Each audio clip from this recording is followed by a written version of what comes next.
How do your genetics not get messed up? How is the whole thing that there has to be some other group or something that's Yeah, so that's not completely accurate. I'll just kind of a side note, but it's worth talking about.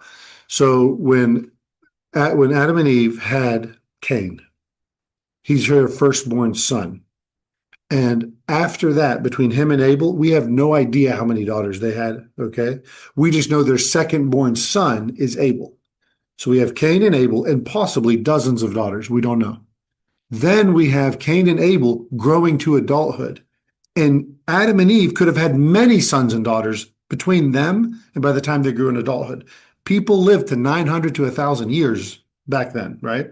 So that means that Cain and Abel probably lived in a community of at least dozens, if not hundreds of people, okay? Because all of their brothers and sisters, who also end up marrying and they start having their children, they all have dozens of kids. So now it's not just me, it's a family, again, of hundreds and who knows how many. It's all brothers and sisters. They're all brothers and sisters, but they're genetically perfect. Why is it bad now, aside from the disgusting idea of it, why is it bad to marry your brother? Why is it bad to marry your sister? Why is it bad to marry your cousin?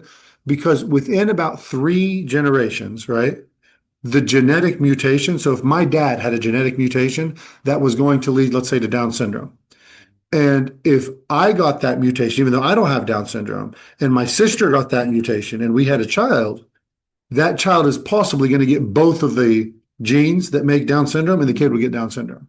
But what if there were 0 mutations? What if Adam and Eve were made by the hand of God? And what if they had perfect DNA? And what if all the radiation of the sun and all the years of degradation didn't happen? That means that they would all be genetically perfect.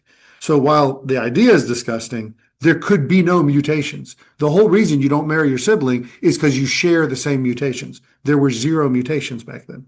So you wouldn't have genetic problems, right?